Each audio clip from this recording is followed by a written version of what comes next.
Chapter 1. Early Life.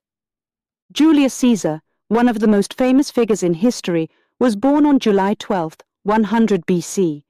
His full name was Gaius Julius Caesar. He was born into a patrician family, which was one of the oldest and most respected in Rome. His family claimed to be descended from the goddess Venus, and this noble lineage gave them a prominent status in Roman society.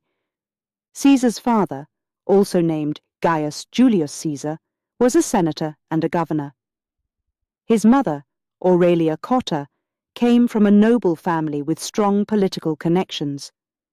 From a young age, Caesar was surrounded by the influence of his powerful family, which shaped his future ambitions and aspirations. As a child, Caesar lived in the Subura, a lower-class neighborhood of Rome. This area was bustling with activity, filled with markets, workshops, and crowded streets. Despite the modest surroundings, his family ensured he received a good education. Caesar's upbringing in such a vibrant and diverse environment exposed him to the many facets of Roman life and society. Caesar's education was typical for a young Roman noble. He was taught by private tutors who provided instruction in various subjects. He learned to read and write in Latin and Greek, which were the languages of education and diplomacy. His studies included grammar, rhetoric, philosophy, and literature. These subjects were essential for a future leader and politician, as they developed his skills in public speaking, writing, and critical thinking. One of Caesar's tutors was a man named Gnipho, who was renowned for his knowledge and teaching methods. Under Gnipho's guidance, Caesar became an excellent orator and writer. His speeches and writings would later become famous for their clarity, persuasiveness, and elegance. Apart from his academic education, Caesar also received physical training. He learned to ride horses, swim, and use weapons. These skills were important for a Roman nobleman, as they prepared him for a future in the military. Caesar's physical education helped him develop strength, endurance, and agility, qualities that would serve him well in his later military campaigns. Caesar's childhood was not without its challenges. His father died suddenly when Caesar was only 16 years old. This left young Caesar as the head of his family. Despite the loss, Caesar showed remarkable maturity and resilience. He took on the responsibility of caring for his mother and sister, Julia. In addition to his family responsibilities, Caesar faced political challenges. During this time, Rome was a republic, but it was plagued by social and political conflicts. The Senate, which was the main governing body, was often divided, and there were frequent power struggles between different factions. Caesar grew up in a turbulent environment, witnessing the complexities and dangers of Roman politics. One of the most significant events during Caesar's youth was the civil war between the followers of Marius and Sulla. These two powerful generals represented opposing political factions. Marius supported the populares, who sought to represent the common people, while Sulla championed the optimates, who favored the aristocracy. Caesar's uncle, Gaius Marius, was a leading figure of the populares. This connection put young Caesar in a precarious position when Sulla emerged victorious in the civil war and became dictator of Rome. Sulla began a campaign of proscriptions, targeting and executing his political enemies. Caesar, despite his youth, was marked for death because of his familial ties to Marius. To escape Sulla's wrath, Caesar was forced to go into hiding. He left Rome and sought refuge with various relatives and friends. Despite the danger, Caesar refused to abandon his principles. Sulla demanded that Caesar divorce his wife, Cornelia, who was the daughter of Cinna, another prominent member of the populares. Caesar refused, displaying his unwavering loyalty and courage.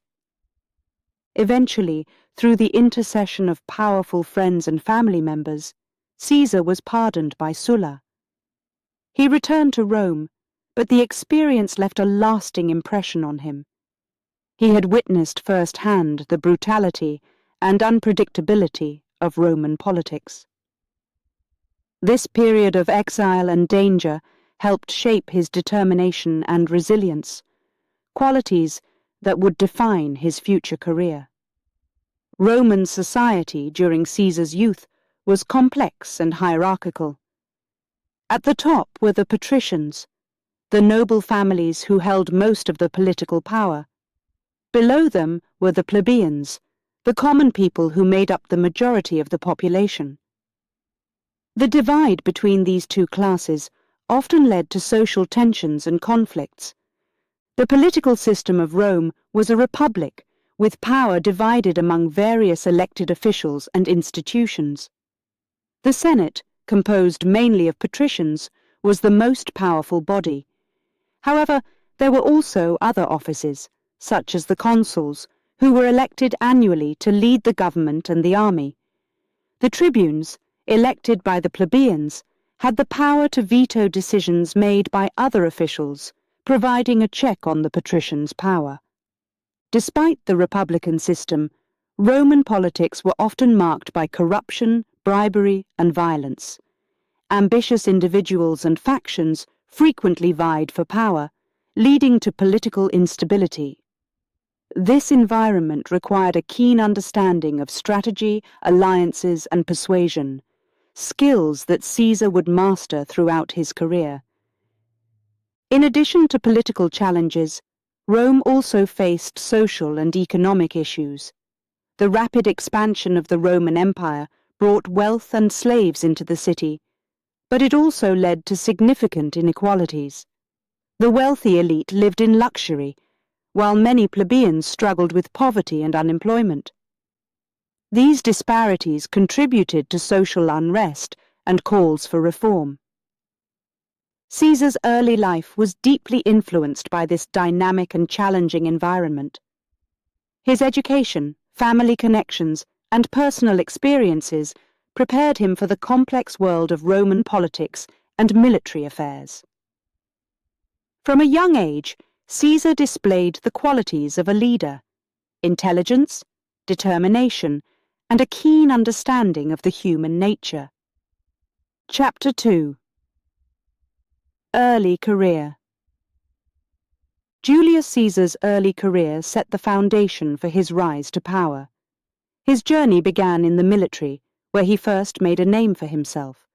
This chapter explores his first steps in the military, his early political roles, and his personal life, including his first marriage. Military beginnings. Caesar's military career began when he was in his early 20s. In 81 BC, he joined the army, seeking both adventure and an opportunity to prove himself. His first assignment was in Asia Minor, present-day Turkey. This region was a part of the Roman Empire, and Caesar served under the command of Marcus Minucius Thermus, a respected general. During one of his first campaigns, Caesar played a crucial role in the siege of Mytilene, a city on the island of Lesbos. The city had rebelled against Roman rule, and Thermus needed to capture it. Caesar demonstrated bravery and strategic thinking during this siege. His efforts were noticed, and he was awarded the Civic Crown, a prestigious military honor given for saving the life of a fellow citizen in battle. After Mytilene, Caesar was sent to Bithynia, a kingdom in northern Asia Minor. Here he served under King Nicomedes IV, who was an ally of Rome. Caesar was tasked with securing a fleet of ships for the Roman navy. He successfully completed his mission, earning praise for his diplomatic skills. Some rumors suggested that he had a close relationship with King Nicomedes, but these claims were never proven. Caesar's early military service was marked by courage, intelligence, and a talent for leadership. These qualities helped him gain respect among his peers and superiors, setting the stage for his future achievements. First political roles. After returning to Rome, Caesar decided to enter politics. His first major political role came in 69 BC when he was elected as a quaestor, an important position responsible for financial and administrative duties. His assignment was in Hispania Ulteria, a Roman province in modern-day Spain. As quaestor, Caesar managed the province's finances and ensured that taxes were collected. He also served as an assistant to the governor. During his time in Hispania, Caesar showed a keen interest in military matters, leading small campaigns against local tribes.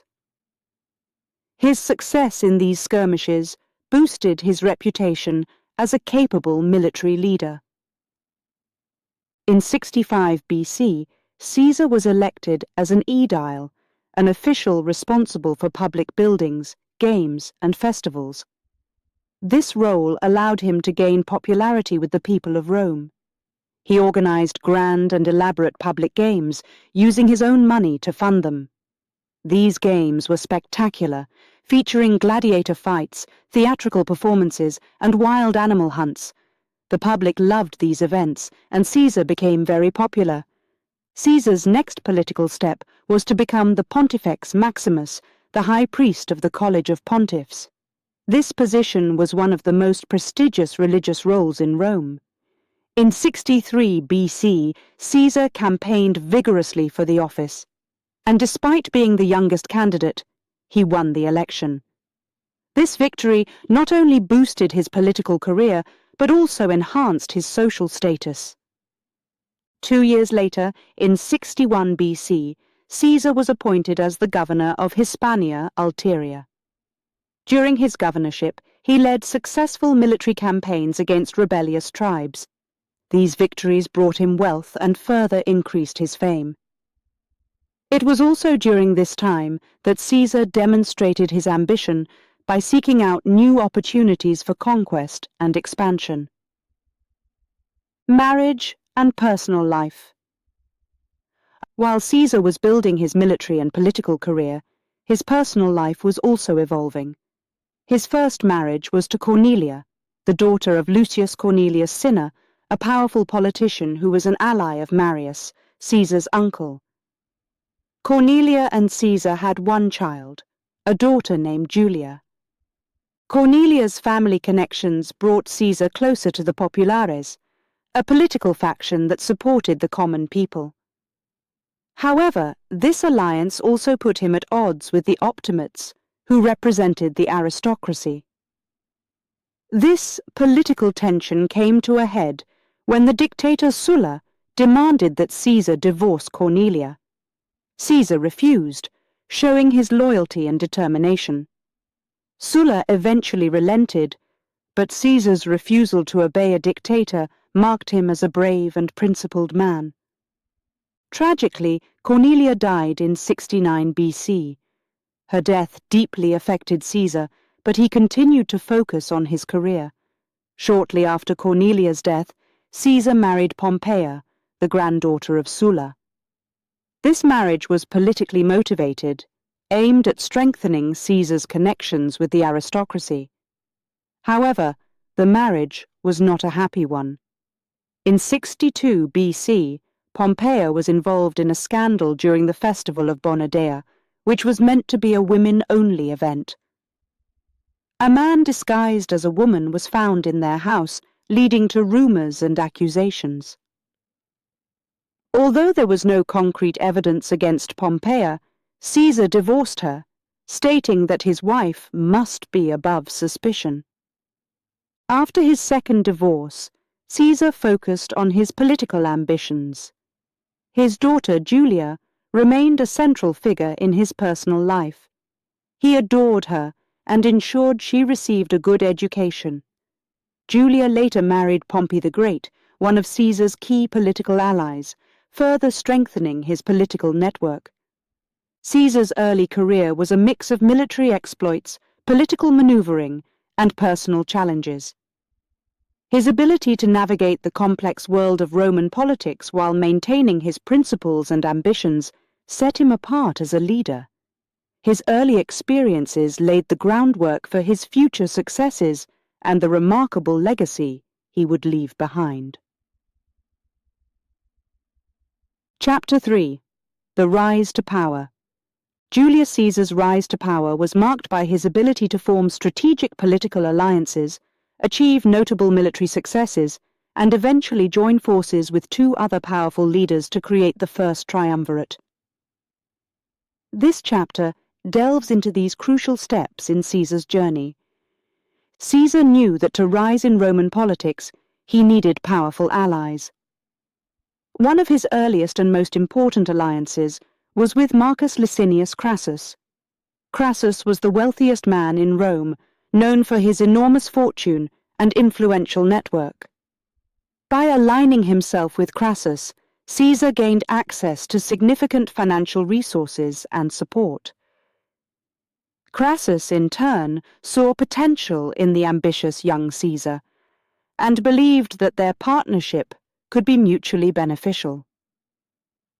Another key figure in Caesar's rise was Gnaeus Pompeius Magnus, known as Pompey the Great. Pompey was a celebrated general who had earned great fame for his military conquests in the East.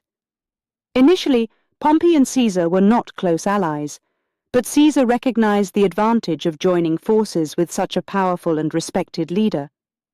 By the mid-60 BC, Caesar began to cultivate a relationship with Pompey, realizing that an alliance could strengthen his political position. Caesar's military campaigns also played a significant role in his ascent.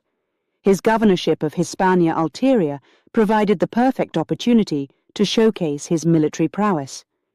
In 61 BC, he led successful campaigns against rebellious tribes, which not only brought him wealth, but also further enhanced his reputation as a capable and daring leader. His soldiers admired him for his bravery and tactical skills, and their loyalty would prove crucial in his future endeavors. Returning to Rome in 60 BC, Caesar faced significant debts. Despite his successes, his lavish spending on public games and other political activities had drained his finances. However, he had a plan. He sought the consulship, the highest elected office in Rome, and knew that achieving this position would require both political and financial backing. Caesar approached Crassus for financial support, securing his backing once again. To further solidify his path to power, Caesar proposed an unprecedented political alliance with Crassus and Pompey. This alliance, known as the First Triumvirate, was formed in 60 BC. The triumvirate was a powerful coalition that allowed the three men to dominate Roman politics. Each member had their own strengths. Crassus brought wealth, Pompey brought military prestige, and Caesar brought political cunning. Together, they could outmaneuver their opponents and push through their agendas. One of the triumvirate's first actions was to ensure Caesar's election as consul in 59 BC. As consul, Caesar pushed for the passage of various laws that benefited both his allies and the Roman people. He redistributed land to veterans and the poor, securing popular support. Despite opposition from the Senate, Caesar's persistence and the backing of Crassus and Pompey enabled him to implement his reforms. After his consulship, Caesar was appointed governor of Gaul, a region that included modern-day France, Belgium, and parts of Switzerland and Italy.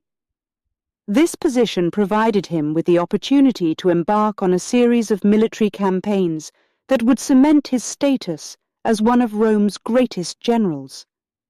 Over the next decade, from 58 BC to 50 BC, Caesar led his legions in the Gallic Wars, conquering vast territories and subduing numerous tribes.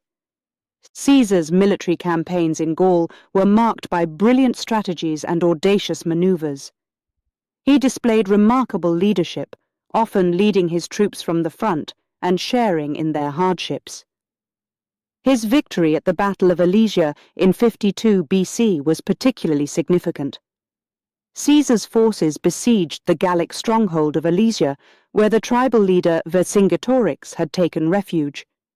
Despite being outnumbered, Caesar's ingenious use of fortifications and relentless assault led to a decisive victory, effectively ending major resistance in Gaul. These successes in Gaul brought Caesar immense wealth and fame. His soldiers, loyal and battle-hardened, were devoted to him, and the Roman public celebrated his victories. However, his growing power and influence also sparked jealousy and fear among the Roman elite. Many senators, including Pompey, began to view Caesar as a threat to the Republic's stability. Tensions between Caesar and the Senate escalated when the Senate, under the influence of Pompey, ordered Caesar to disband his army and return to Rome as a private citizen. Fearing prosecution and political oblivion, Caesar made a fateful decision. On January 10, 49 BC, he crossed the Rubicon River with his army, an act of insurrection against the Senate's authority. This bold move marked the beginning of a civil war. The ensuing conflict saw Caesar pitted against Pompey and the Senate's forces. Caesar's military genius shone once again in a series of battles across Italy, Greece, and Egypt.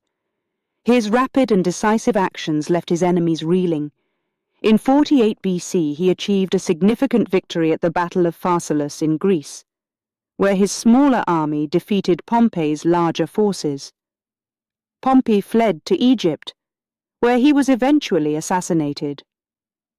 With Pompey's death and the defeat of his enemies, Caesar emerged as the undisputed leader of Rome.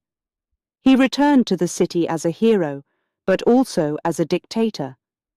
Over the next few years, he enacted numerous reforms to stabilize and strengthen Rome. He extended Roman citizenship to many people in the provinces, reformed the calendar, and initiated various public works projects. Despite his achievements, Caesar's concentration of power and disregard for traditional republican norms alienated many senators. In 44 BC, a group of senators, including some whom Caesar considered friends, conspired against him. On the Ides of March 15, 44 BC, Caesar was assassinated in the Senate chamber. His death marked the end of the Roman Republic and paved the way for the rise of the Roman Empire. Caesar's rise to power was a complex and multifaceted journey, driven by his strategic alliances, military brilliance, and political acumen. His legacy as one of history's greatest leaders endures, and his life continues to fascinate and inspire. Chapter 4. Conquest of Gaul.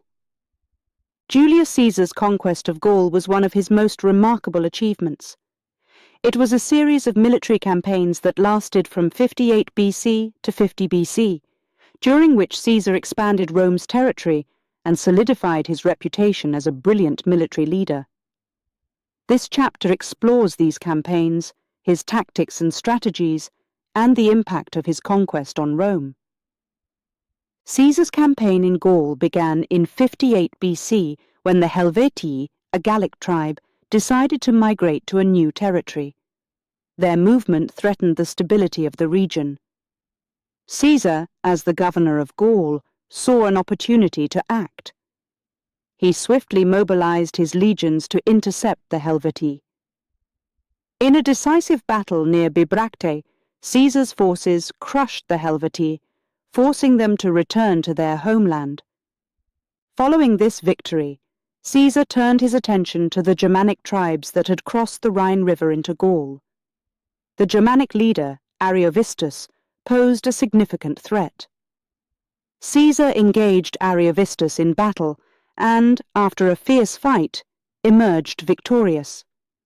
This victory secured the region and demonstrated Caesar's ability to protect Roman interests.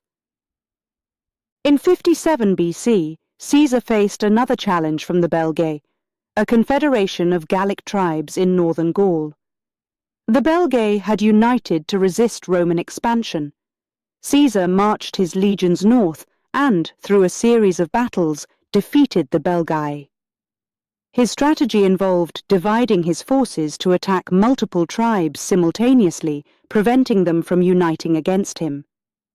This tactic proved effective, and the Belgae were subdued. The following year, in 56 BC, Caesar turned his attention to the Veneti, a maritime tribe in western Gaul. The Veneti had captured some of Caesar's officers, prompting a swift response. Caesar built a fleet and launched a naval campaign against the Veneti. Despite their strong defences and naval prowess, the Veneti were defeated. Caesar's ability to adapt to different types of warfare was evident in this campaign. In 55 BC, Caesar conducted a bold and unprecedented move by crossing the Rhine River into Germanic territory. He wanted to demonstrate Rome's power and deter future invasions. After a brief show of force, he returned to Gaul, having made a significant statement. That same year, Caesar also attempted an invasion of Britain. Although his initial landing was met with resistance and logistical challenges, he returned the following year with a larger force and established a foothold on the island. These expeditions showcased Caesar's ambition and strategic vision. One of the most notable aspects of Caesar's campaigns in Gaul was his use of innovative tactics and strategies. He often relied on speed and surprise to outmaneuver his enemies. Caesar's legions were highly disciplined and well-trained, allowing him to execute complex maneuvers effectively. He also made extensive use of engineering skills, building bridges, fortifications, and siege works to support his operations. Caesar's military genius was perhaps best displayed during the siege of Alesia in 52 BC. The Gallic leader, Vercingetorix, had united several tribes in a revolt against Roman rule. He took refuge in the fortified town of Alesia, believing it would be impenetrable. Caesar responded by surrounding the town with a double ring of fortifications. The inner ring prevented the defenders from escaping, while the outer ring protected against a Gallic relief force. Despite being outnumbered, Caesar's forces held their ground. After weeks of siege and several fierce battles, Vercingetorix surrendered. The fall of Alesia marked the end of major resistance in Gaul and cemented Caesar's reputation as a brilliant strategist. The impact of Caesar's conquest of Gaul on Rome was profound. The vast wealth he acquired through plunder and the sale of slaves boosted Rome's economy. The expansion of Roman territory into Gaul brought new resources and trading opportunities. Additionally, the conquest increased Rome's strategic depth, securing its borders against potential threats from the north. Caesar's successes in Gaul also had significant political ramifications. His military achievements and the loyalty of his legions made him immensely popular among the Roman people. However, this growing power and influence also alarmed many in the Senate. Some feared that Caesar's ambition would threaten the Republic's stability. Despite these concerns, Caesar's conquests earned him a triumph, a grand celebratory parade in Rome. He was hailed as a hero, and his military accomplishments were celebrated widely. His detailed accounts of the Gallic Wars, written in Commentarii de Bello Gallico, further enhanced his reputation.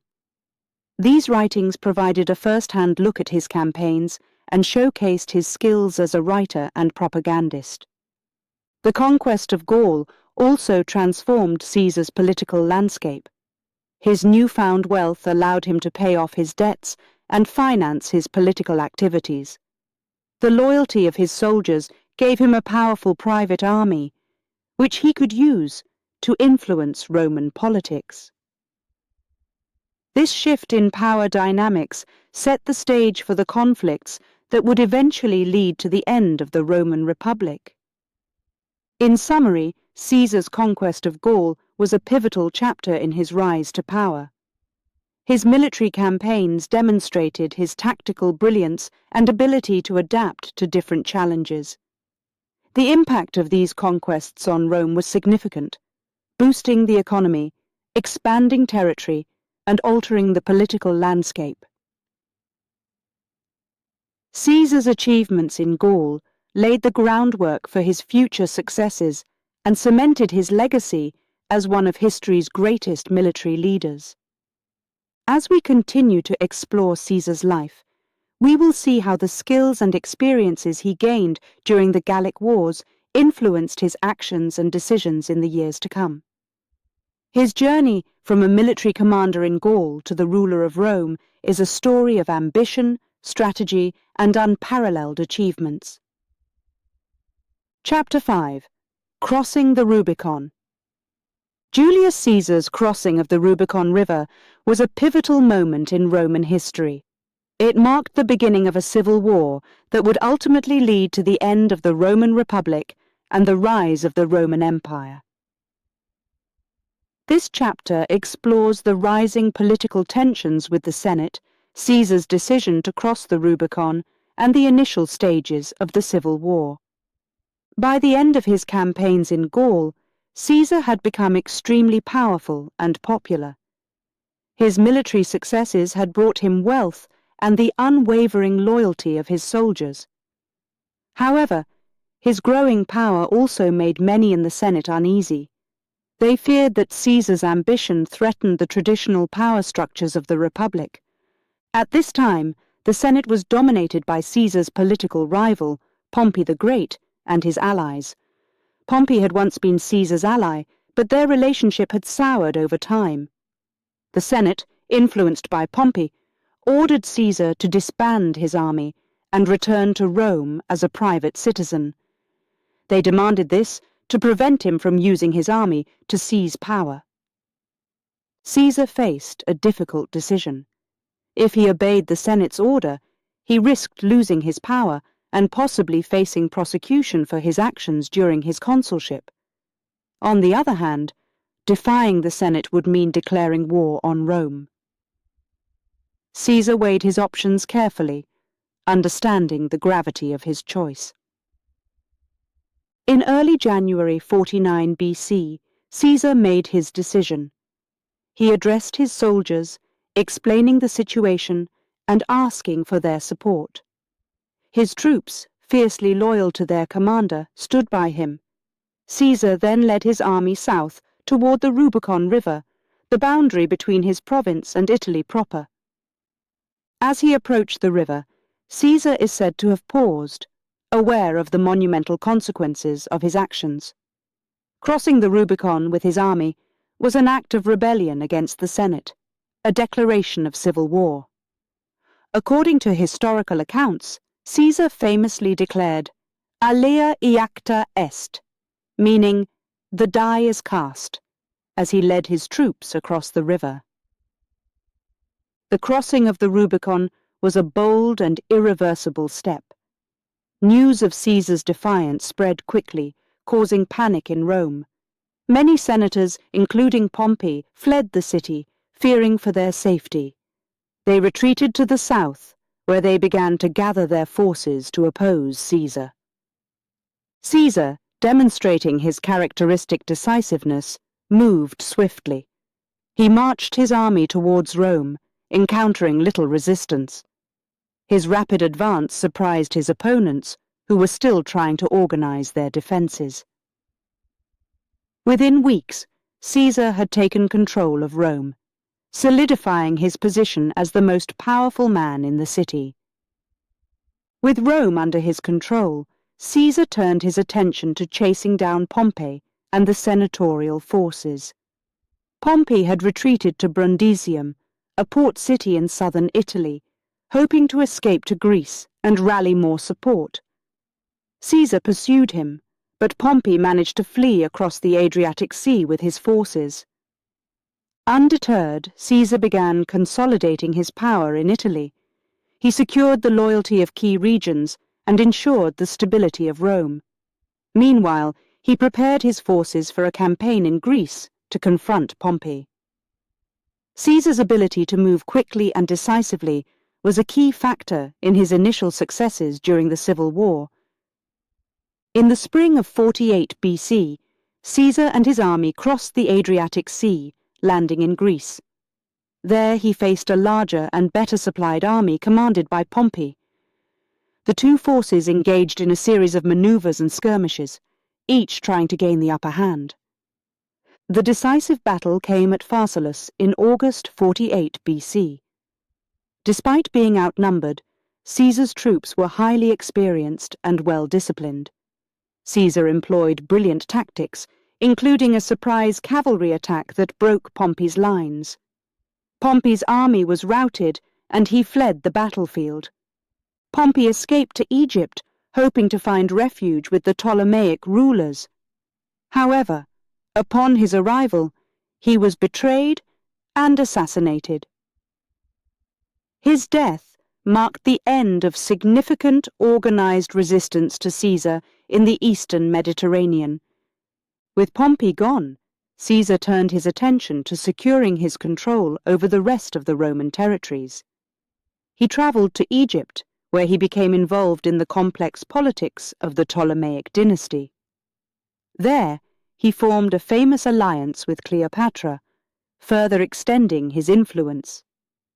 Caesar's civil war continued with campaigns in Asia Minor, North Africa, and Spain, where he defeated the remaining senatorial forces. His military genius and the loyalty of his soldiers allowed him to overcome these challenges and emerge victorious. By 45 BC, Caesar had effectively won the civil war. He returned to Rome as the unrivaled leader of the Roman world. His victory marked the end of the Roman Republic, as he was appointed dictator for life.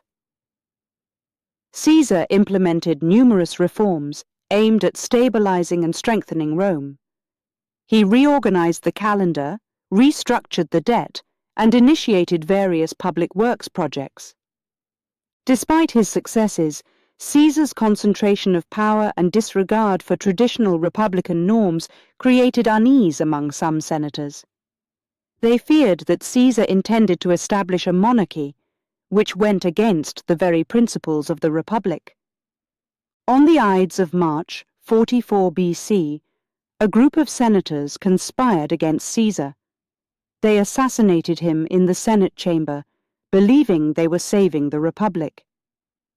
However, Caesar's death plunged Rome into further chaos and conflict, leading ultimately to the rise of the Roman Empire under his adopted heir, Octavian, later known as Augustus. Caesar's crossing of the Rubicon was a turning point in Roman history. It set in motion a series of events that ended the Republic and paved the way for the Roman Empire. His bold decision and the ensuing civil war showcased his strategic brilliance and unwavering ambition. Caesar's legacy as one of history's greatest leaders endures, and his actions continue to be studied and remembered for their profound impact on the world. Chapter 6: Civil War and Dictatorship. The civil war that followed Julius Caesar's crossing of the Rubicon was marked by several key battles, each contributing to his eventual rise to power. Caesar's path to becoming dictator was paved with strategic victories and significant reforms that reshaped Rome. After Caesar crossed the Rubicon, the first major battle took place at Pharsalus in 48 BC. Caesar's forces, though outnumbered, faced Pompey's larger army. Using his strategic genius, Caesar devised a plan to counter Pompey's cavalry, which was his opponent's main strength. He placed his most experienced soldiers at the front, with orders to protect themselves with their shields and aim to disable the enemy horses. This tactic worked brilliantly. Pompey's cavalry was quickly neutralized, leading to a chaotic retreat. Caesar's troops then pressed the attack, breaking through Pompey's lines and forcing him to flee. This victory was a turning point, showing Caesar's superior command and securing his position as a formidable military leader. Pompey fled to Egypt, seeking refuge. However, upon his arrival, he was assassinated by orders of the Egyptian rulers, who hoped to gain favor with Caesar. When Caesar arrived in Egypt, he was presented with Pompey's severed head. Although he was relieved to see his rival gone, he was also saddened by Pompey's undignified end. Caesar then became embroiled in the local politics of Egypt, allying himself with Cleopatra. Their relationship was both personal and political, and Caesar helped Cleopatra secure her throne, strengthening Rome's ties with Egypt. Back in Rome, Caesar faced continued resistance from the senatorial forces.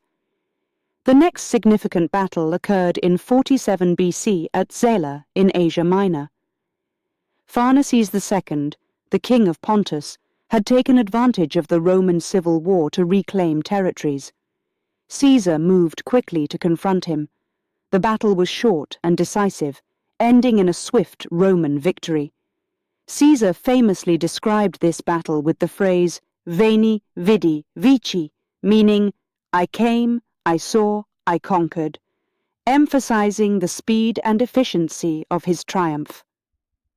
Caesar then turned his attention to North Africa, where the remnants of Pompey's supporters had regrouped. In 46 BC, he faced a combined force of Roman senators and African allies at the Battle of Thapsus. Once again, Caesar's military tactics led to a decisive victory. The defeat of these forces effectively ended organized resistance to his rule in the region. The final major conflict of the Civil War took place in Spain at the Battle of Munda in 45 BC. Pompey's sons had raised a large army in a last-ditch effort to challenge Caesar. The battle was fiercely contested, with Caesar's forces struggling initially. However, his personal leadership on the battlefield and the discipline of his legions turned the tide. The victory at Munda marked the end of significant opposition to Caesar's dominance. With his enemies defeated, Caesar returned to Rome as the undisputed leader. Caesar's rise to dictatorship was swift and marked by both his military prowess and political acumen. Upon returning to Rome, he was appointed dictator for 10 years. This position gave him unprecedented power, effectively placing him above the law. In 44 BC, he was named Dictator Perpetuo, or Dictator for life. This move, however, alarmed many senators who feared Caesar intended to become a monarch, which went against the republican ideals Rome was founded on. As dictator, Caesar implemented numerous reforms that transformed Roman society and government. One of his first acts was to address the debt crisis. He enacted laws to limit the amount of debt repayment and reduce interest rates, easing the burden on many citizens. This move gained him considerable support among the lower classes. Caesar also reformed the Roman calendar. The old lunar calendar was inaccurate, leading to confusion and misalignment with the seasons. With the help of astronomers, Caesar introduced the Julian calendar, a solar-based system that more accurately reflected the year. This calendar, with slight modifications, is still in use today. To address the problems of corruption and inefficiency in government, Caesar expanded the Senate, increasing the number of senators to represent a broader segment of the population. He also introduced new laws to curb corruption and improve the administration of justice. Caesar's public works projects were another significant aspect of his rule. He initiated the construction of new buildings, temples, and public spaces, transforming the city of Rome. These projects not only beautified the city, but also provided employment for many Romans, boosting the economy. Additionally, Caesar focused on expanding Roman citizenship. He granted citizenship to people in various provinces, integrating them more fully into the Roman state. This move helped to unify the diverse populations within the empire and ensure their loyalty to Rome. Caesar's reforms extended to the military as well. He increased the pay and benefits for soldiers, ensuring their loyalty and improving their morale. He also established colonies for veterans, giving them land and a place to settle after their service. These measures strengthened the army and secured the support of the military, a crucial aspect of his power. Despite his many reforms, Caesar's concentration of power and his disregard for republican traditions created significant opposition. Many senators viewed his dictatorship as a threat to the republic's ideals of shared governance and checks on power. This opposition culminated in a conspiracy led by Brutus, Cassius, and other senators who believed they were acting to save the republic. On the Ides of March, 44 BC, Caesar was assassinated in the Senate chamber. He was stabbed multiple times by the conspirators, dying at the foot of a statue of Pompey. His death plunged Rome into further turmoil, leading to more civil wars and the eventual rise of his adopted heir, Octavian, who would become the first Roman emperor, Augustus. Caesar's civil war and dictatorship marked a critical transition in Roman history. His military victories and political reforms reshaped Rome, ending the Republic and paving the way for the Roman Empire.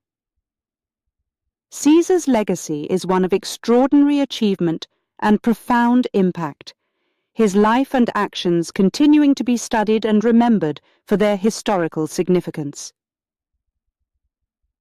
Chapter 7: Governance and Reforms. Julius Caesar's time as dictator was marked by significant governance and reforms. His changes to the administration, social reforms, and economic policies reshaped Roman society and government. These reforms aimed to stabilize Rome, improve efficiency, and address various social and economic issues. One of Caesar's first administrative changes was expanding the Senate. Traditionally, the Senate was composed of about 600 members, mostly from noble families. Caesar increased this number to 900, allowing more people from different backgrounds to become senators. This move aimed to reduce the power of the old aristocracy and include more supporters of Caesar in the Senate. By doing this, he hoped to create a more balanced and representative governing body. Caesar also reorganized the local governments in Rome and the provinces. He appointed new officials to oversee various regions, ensuring that they were loyal to him and capable of managing their responsibilities. These new governors were often military commanders who had served with Caesar, ensuring their loyalty and competence. This reorganization improved the efficiency of local administrations and helped maintain stability throughout the empire. To further streamline the administration, Caesar reformed the calendar. The old Roman calendar was based on the lunar cycle and often became misaligned with the seasons. With the help of astronomers, Caesar introduced the Julian calendar, a solar-based system that more accurately reflected the year. This calendar had 365 days, with an extra day added every 4 years. The Julian calendar greatly improved timekeeping and is the basis for the calendar we use today. In addition to administrative changes, Caesar implemented numerous social reforms to improve the lives of ordinary Romans. One of his most significant social reforms was the redistribution of land. Many Romans, especially soldiers and the poor, struggled with landlessness. To address this issue, Caesar confiscated land from his political enemies and distributed it to his soldiers and the urban poor. This redistribution not only helped alleviate poverty, but also secured the loyalty of his troops and supporters. Caesar also focused on public works projects to provide employment and improve the infrastructure of Rome. He initiated the construction of new buildings, temples, and public spaces. These projects beautified the city and provided jobs for many Romans. Some of his notable projects included the construction of the Forum of Caesar, which housed a new temple dedicated to Venus Genetrix, and the rebuilding of the Basilica Julia, a large public building used for legal and other civic activities. To further address social issues, Caesar enacted laws to curb corruption and improve the administration of justice. He introduced stricter penalties for bribery and other forms of corruption, hoping to create a more honest and efficient government. Additionally, Caesar reformed the judicial system, making it more accessible and fair to ordinary citizens. These changes aimed to restore trust in the government and ensure that justice was served more equitably. Economic policies were another crucial aspect of Caesar's reforms. He recognized that Rome's economy needed stabilization and growth to support his other initiatives. One of his first economic reforms was to address the debt crisis. Many Romans were heavily in debt, leading to social unrest and economic instability. Caesar enacted laws that reduced the interest rates on debts and limited the amount of debt repayment, easing the burden on debtors. This move helped stabilize the economy and gained him considerable support from the lower classes. Caesar also reformed the tax system. He abolished the existing system of tax farming, where private individuals collected taxes on behalf of the state, often leading to corruption and abuse. Instead, he implemented a more direct and regulated system of tax collection, ensuring that taxes were collected fairly and efficiently. This reform increased state revenue and reduced corruption, helping to fund Caesar's various projects and initiatives.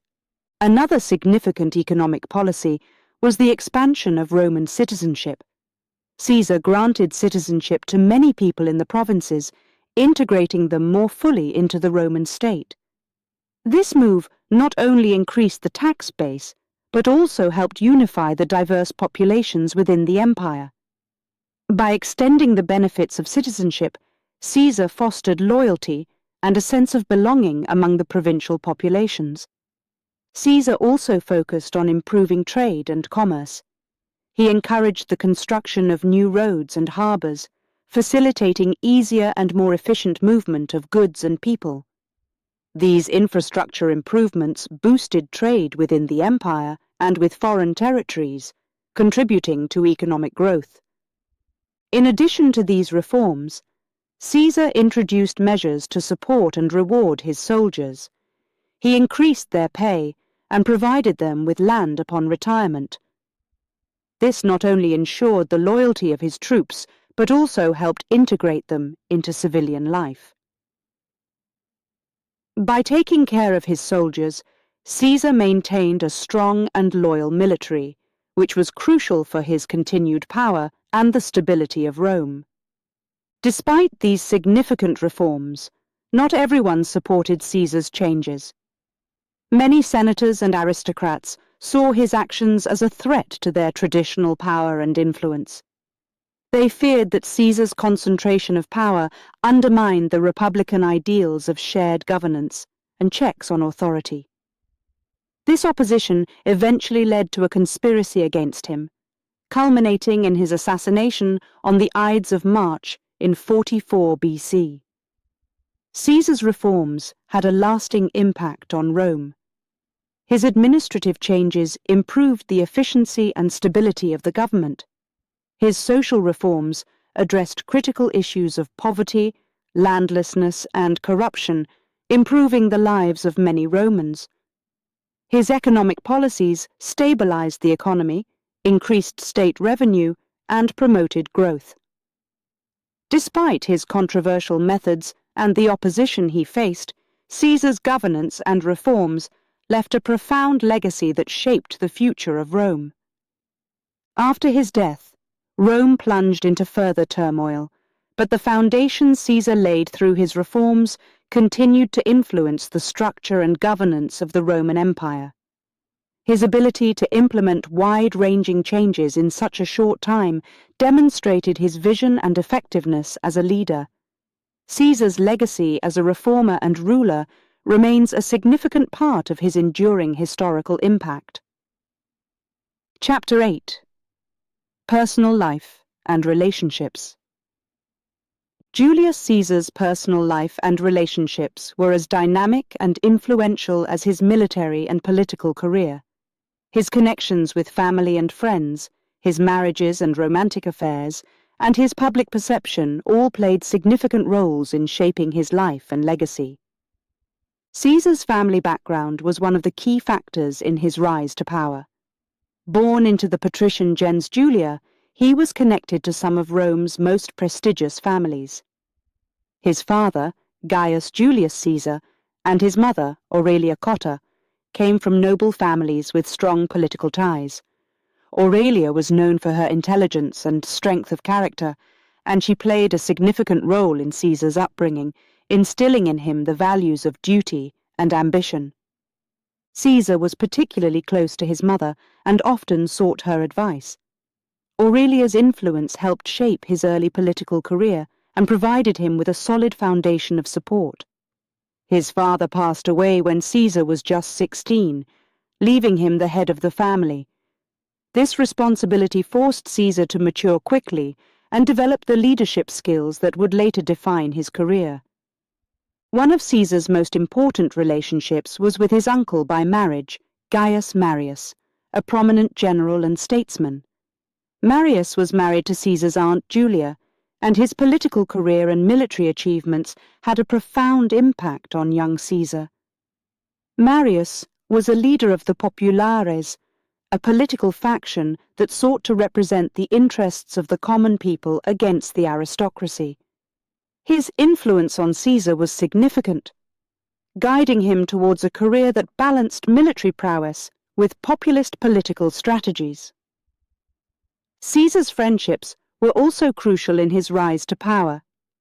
He formed alliances with powerful figures such as Marcus Licinius Crassus, the wealthiest man in Rome, and Gnaeus Pompeius Magnus, known as Pompey the Great. These relationships were mutually beneficial, helping Caesar secure financial support and military backing.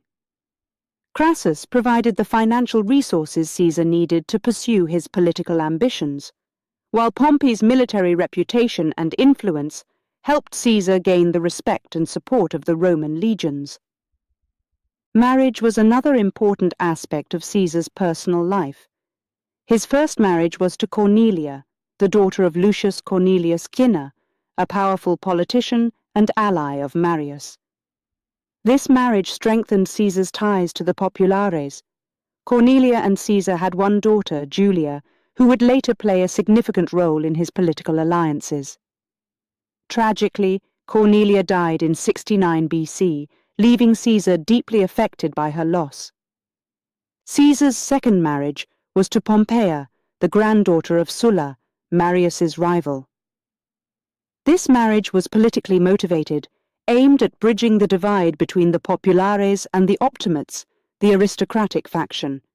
However, the marriage was not a happy one. Pompeia was involved in a scandal during the festival of Bonadea, which led to accusations of infidelity. Although there was no solid evidence against her, Caesar divorced Pompeia, famously stating that Caesar's wife must be above suspicion. Caesar's third and final marriage was to Calpurnia, the daughter of a prominent senator. This marriage was also politically advantageous, helping Caesar solidify his position within the Roman elite. Despite his political marriages, Caesar was known for his numerous romantic affairs. His most famous affair was with Cleopatra, the Queen of Egypt. Their relationship began when Caesar visited Egypt in pursuit of Pompey, and quickly became both a romantic and political alliance. Cleopatra bore him a son, Ptolemy XIV, known as Caesarion. Their relationship strengthened Rome's ties with Egypt and enhanced Caesar's influence in the eastern Mediterranean. Caesar's romantic liaisons were well known and often discussed by the Roman public. Despite his many affairs, he was generally admired for his charisma and leadership. His ability to charm both men and women helped him build a network of loyal supporters and allies. However, his romantic entanglements also provided his political enemies with ammunition to criticize him. The public perception of Caesar was complex and multifaceted. To many, he was a hero and a champion of the people. His military successes and reforms endeared him to the common citizens, who saw him as a leader capable of bringing about positive change. Caesar's efforts to redistribute land, alleviate debt, and provide public entertainment through grand games and spectacles made him immensely popular among the lower classes. However, Caesar's accumulation of power and his disregard for republican traditions alarmed many in the Senate and the aristocracy. They viewed him as a threat to the Republic's ideals of shared governance and feared that he aimed to establish a monarchy. These fears culminated in his assassination by a group of senators who believed they were protecting the Republic from Caesar's perceived tyranny. Caesar's personal charisma and public persona played crucial roles in his rise to power. He was a master of public relations, using his oratory skills and public appearances to win the support of the masses. His writings, particularly his commentaries on the Gallic Wars, portrayed him as a brilliant and heroic leader, further enhancing his reputation. Despite the controversies surrounding his personal life, Caesar's ability to connect with people on a personal level helped him maintain a broad base of support. His charm and eloquence made him a beloved figure among many Romans, even as he navigated the treacherous waters of Roman politics. Chapter 9. Conspiracies and Opposition. Julius Caesar's rise to power was not without opposition. Throughout his career, he faced numerous political enemies and conspiracies. This chapter explores the key figures who opposed Caesar, the major conspiracies against him, and the build-up to the assassination plot that ultimately ended his life. As Caesar's power grew, so did the number of his political enemies. Many senators and aristocrats viewed his actions with suspicion and fear. They were alarmed by his reforms, his accumulation of power, and his disregard for republican traditions.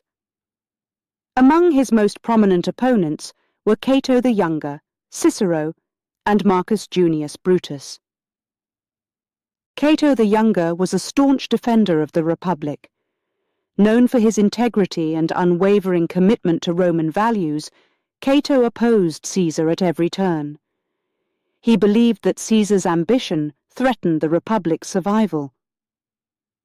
Cato's eloquence and moral authority made him a formidable adversary in the Senate. His speeches against Caesar were powerful and persuasive, rallying many senators to his cause. Cicero, another influential senator, was initially ambivalent about Caesar. A renowned orator and statesman, Cicero valued the Republic's traditions and feared that Caesar's actions would lead to tyranny. Though he admired some of Caesar's reforms, Cicero ultimately sided with the senatorial opposition, hoping to preserve the Republic's integrity. One of the most complex relationships in Caesar's life was with Marcus Junius Brutus. Brutus was the son of Caesar's mistress, Servilia, and had a close, almost paternal relationship with Caesar. Despite their bond, Brutus was deeply committed to the Republic. He was torn between his loyalty to Caesar and his belief in republican principles. This internal conflict would play a significant role in the events leading up to Caesar's assassination. As Caesar's power consolidated, conspiracies against him began to form. One of the earliest plots emerged during his campaign in Spain. A group of disgruntled senators, fearing Caesar's growing influence, planned to assassinate him upon his return to Rome. The plot was discovered and foiled, but it highlighted the increasing danger Caesar faced from within the Senate. Another significant conspiracy occurred in 63 BC, known as the Catiline Conspiracy. Although this plot primarily targeted the consulship of Cicero, it underscored the turbulent political climate of the time. The conspiracy involved a group of senators led by Lucius Sergius Catilina, who planned to overthrow the government and seize power. While Caesar was not directly involved, The atmosphere of suspicion and betrayal affected all political leaders, including him. The final and most famous conspiracy against Caesar culminated in his assassination. By 44 BC, Caesar had been appointed dictator for life, a position that many senators viewed as a direct threat to the Republic. They feared that Caesar intended to become a king, a concept anathema to Roman ideals. The tipping point came when Caesar accepted several honors and symbols of power traditionally associated with monarchy, such as the laurel wreath and the title of Imperator. The senators' fears were further fueled by rumors that Caesar planned to move the capital from Rome to Alexandria or another city in the east. These rumors, whether true or not, intensified the sense of urgency among his opponents. They believed that drastic action was necessary to save the Republic. The conspiracy to assassinate Caesar was led by Gaius Cassius Longinus and Marcus Junius Brutus. Cassius, a former supporter of Pompey, was deeply resentful of Caesar's power. He convinced Brutus to join the plot by appealing to his sense of duty to the Republic. Brutus, despite his personal affection for Caesar, was persuaded that Caesar's death was necessary to restore the Republic's principles. The conspirators, numbering around 60 senators, meticulously planned the assassination. They chose the Ides of March, March 15th, 44 BC, as the date for their action. The Senate was scheduled to meet on that day, providing the perfect opportunity to strike. The plan was to attack Caesar in the Senate chamber, where weapons were not allowed, and Caesar would be vulnerable. On the morning of the Ides of March, Caesar's wife, Calpurnia, begged him not to go to the Senate. She had been troubled by ominous dreams and premonitions of his death. Despite her pleas and the warnings from others, Caesar decided to attend the Senate meeting, dismissing the fears as superstition. As Caesar entered the Senate chamber, he was surrounded by the conspirators. They pretended to petition him on various matters, drawing him into the center of the room. Suddenly, one of the conspirators, Tillius Cimber, grabbed Caesar's toga, signaling the start of the attack. The senators drew their hidden daggers and began to stab Caesar. Caesar fought back initially, but he was quickly overwhelmed by the sheer number of attackers. According to historical accounts, he was stabbed 23 times.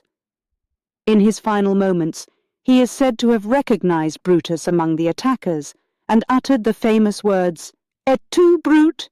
meaning, "And you, Brutus?" This phrase has since become synonymous with betrayal.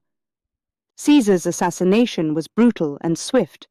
He fell at the base of Pompey's statue, a poignant and ironic end for a man who had once been his greatest rival.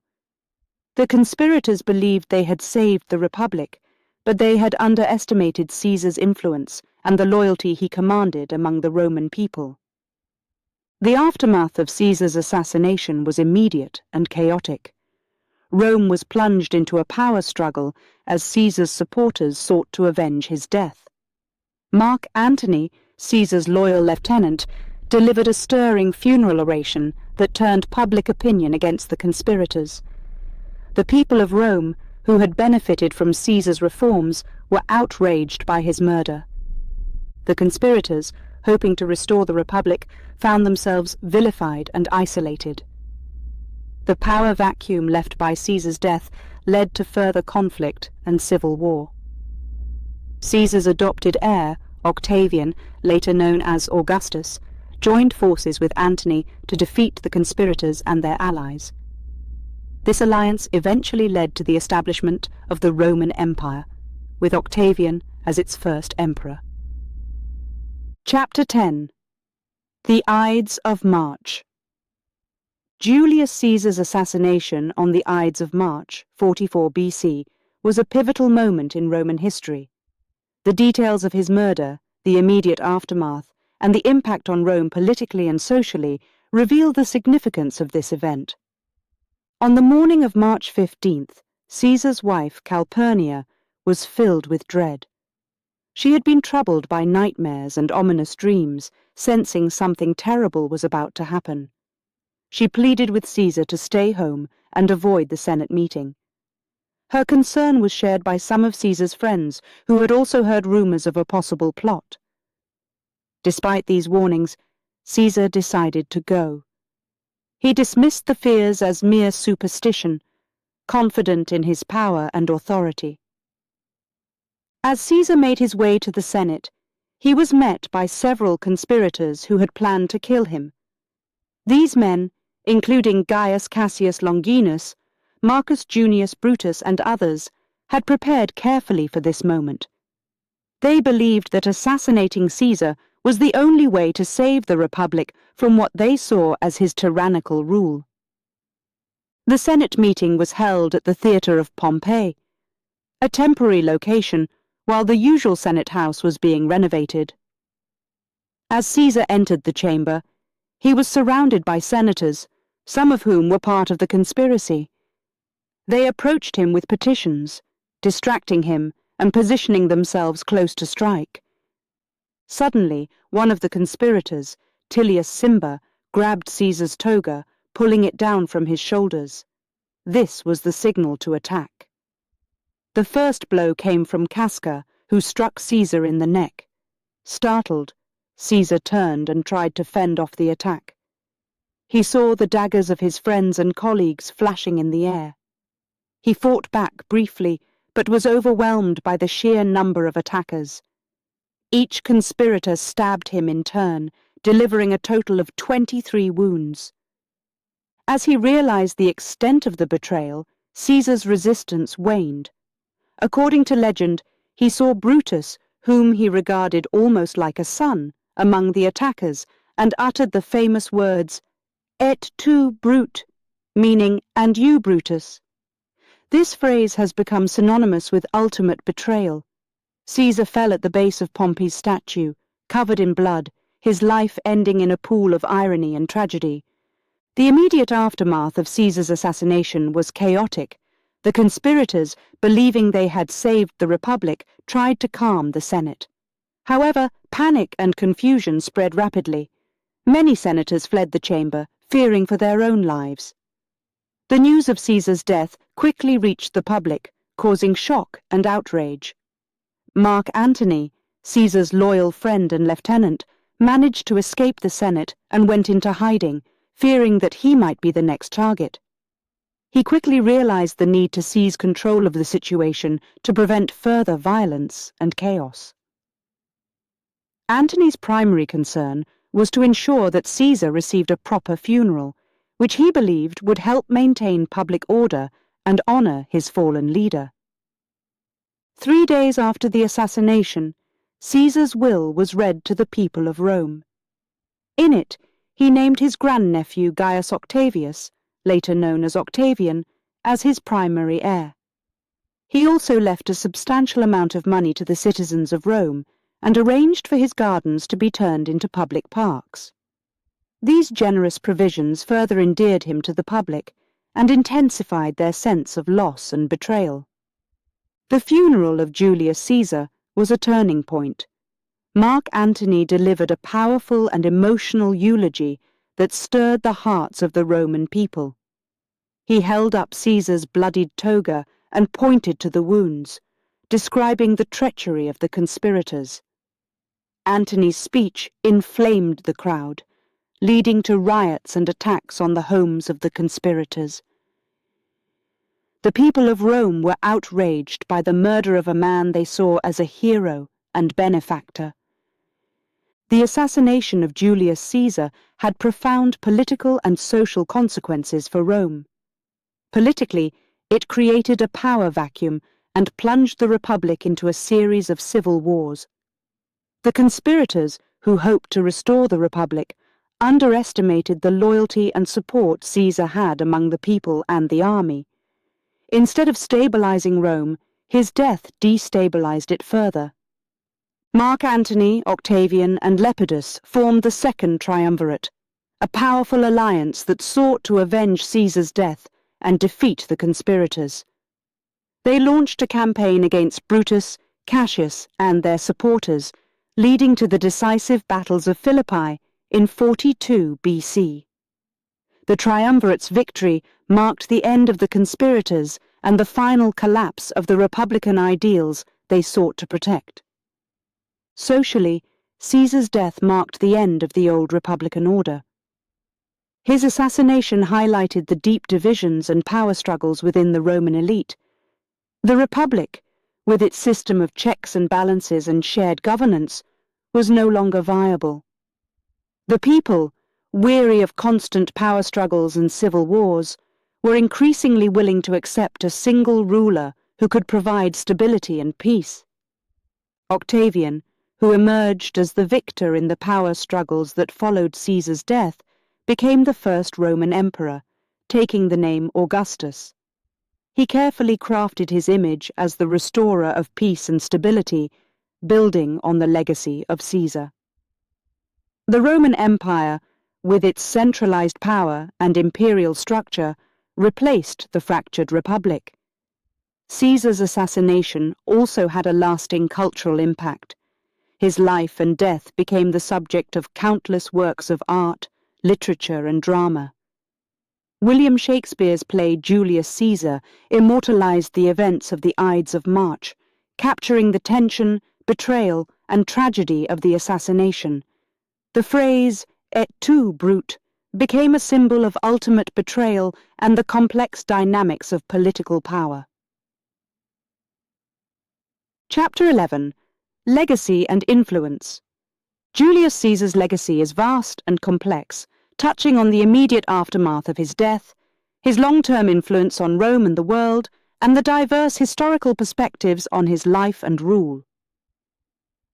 The immediate legacy of Julius Caesar was chaos and upheaval. His assassination on the Ides of March, 44 BC, created a power vacuum in Rome. The conspirators, led by Brutus and Cassius, believed they had saved the Republic, but they misjudged the loyalty and affection Caesar commanded among the people and the army. Instead of restoring the Republic, his death plunged Rome into further turmoil. Following Caesar's assassination, Mark Antony seized the opportunity to rally the public against the conspirators. His stirring funeral oration turned the Roman populace against Brutus, Cassius, and their allies. Riots broke out, and the homes of the conspirators were attacked. The conspirators were forced to flee Rome, setting the stage for a new round of civil wars.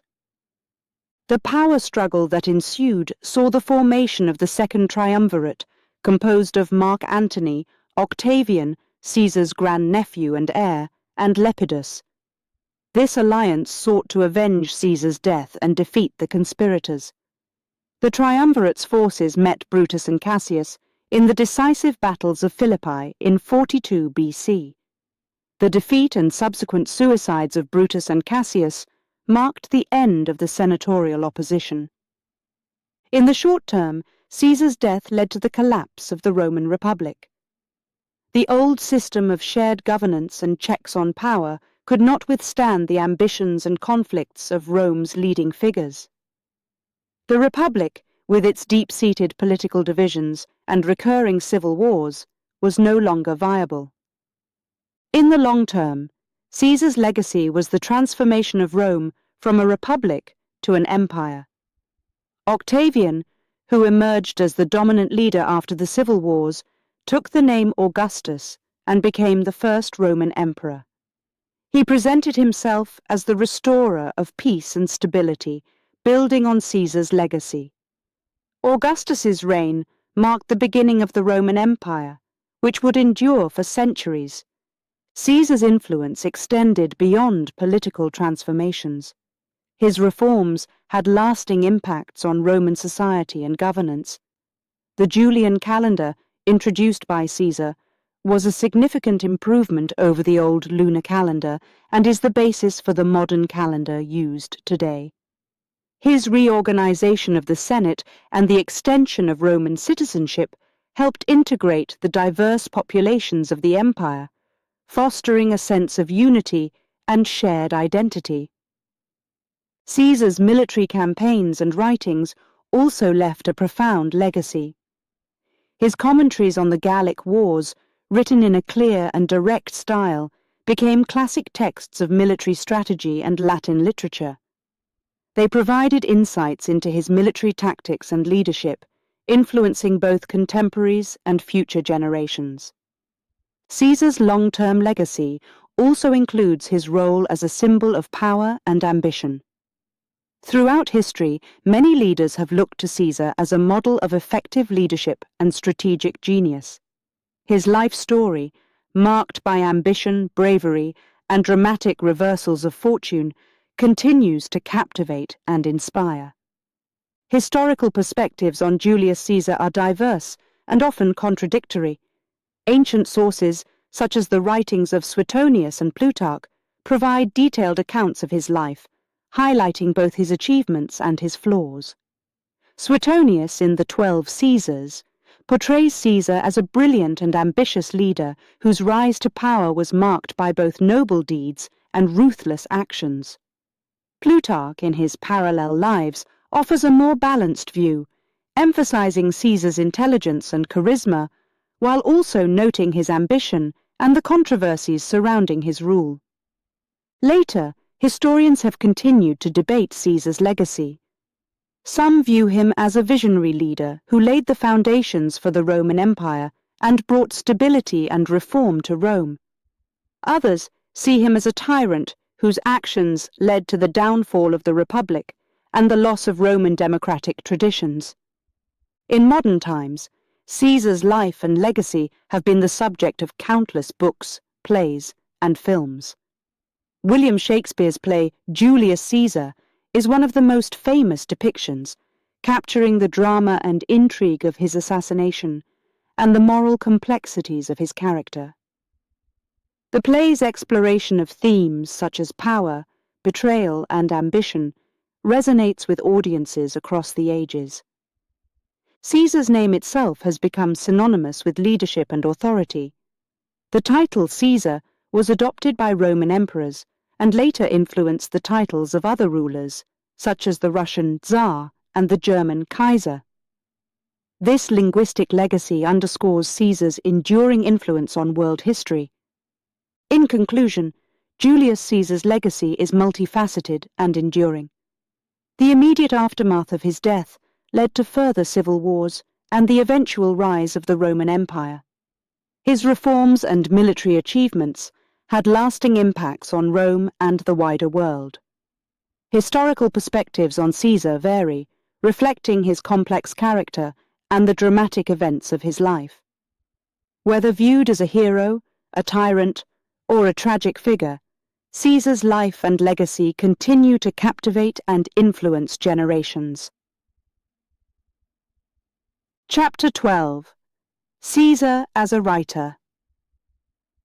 Julius Caesar was not only a military and political leader, but also a gifted writer. His writings and speeches have had a lasting impact on literature and education.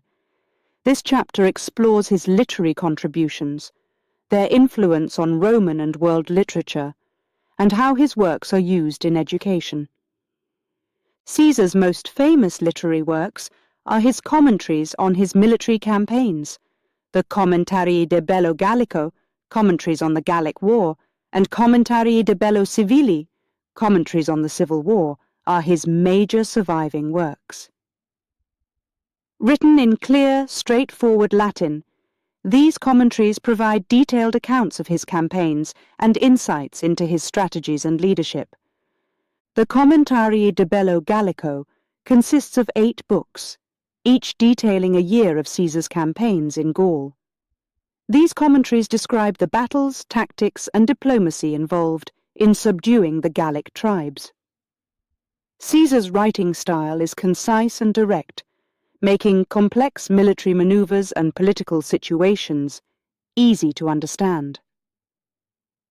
His ability to convey information clearly and vividly has made these works enduring classics of military literature. The Commentarii de Bello Civili covers the civil war between Caesar and Pompey. This work is shorter than his Gallic commentaries, but equally significant. It offers a detailed narrative of the events leading up to and during the war, providing Caesar's perspective on the conflict. Through his writing, Caesar justifies his actions and presents his side of the story, aiming to win public and political support. In addition to his commentaries, Caesar was known for his speeches. As a skilled orator, he delivered many speeches in the Senate and to his troops. While most of his speeches have not survived, historical accounts suggest they were powerful and persuasive. His ability to speak effectively was a crucial tool in his rise to power, helping him gain the support of both the Senate and the Roman people. Caesar's literary style influenced Roman and world literature significantly. His commentaries set a standard for military and political writing, blending factual reporting with engaging narrative. Later historians and writers, such as Suetonius, Plutarch, and Tacitus, were influenced by Caesar's clear and direct style. They adopted his approach of combining historical detail with storytelling, making their own works more accessible and engaging. Caesar's writings also influenced the development of Latin prose. His use of straightforward language and simple sentence structures made his works a model for clarity and precision. This influence extended beyond Roman literature to the broader Western literary tradition. Renaissance writers and scholars who admired classical texts were inspired by Caesar's works. His commentaries were studied and imitated, contributing to the revival of classical learning and the development of modern historiography. The educational influence of Caesar's works is profound. For centuries, his commentaries have been used as educational texts in the study of Latin. Their clear language and engaging content make them ideal for teaching Latin grammar and vocabulary. Students learn not only the language, but also Roman history and military strategy through these texts.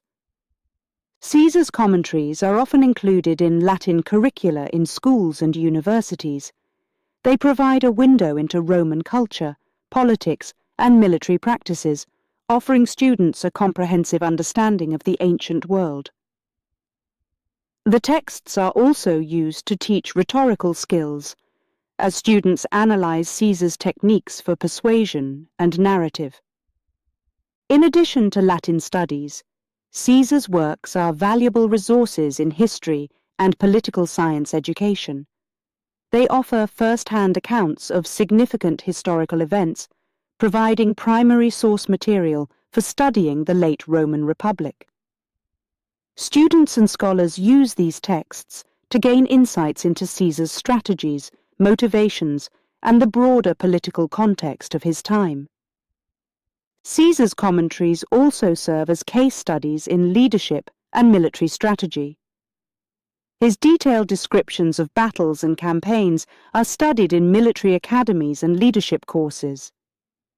They illustrate the importance of clear communication, strategic planning, and adaptability in achieving success.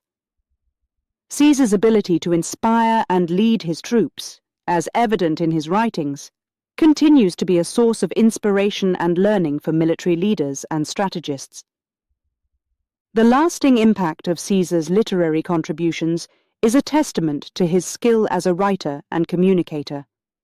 His works have transcended their original purpose of documenting military campaigns, becoming enduring classics of literature and education.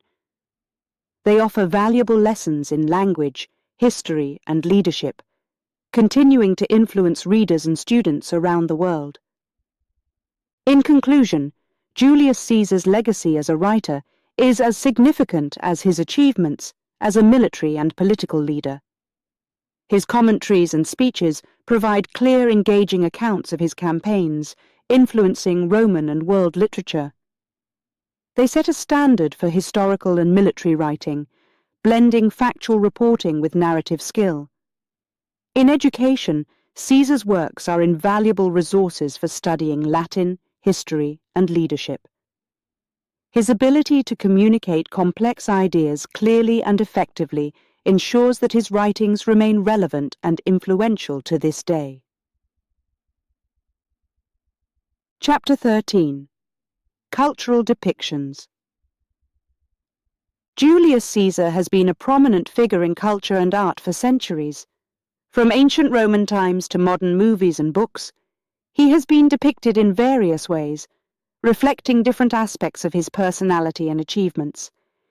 In ancient Roman culture, Caesar was viewed with a mix of admiration and controversy.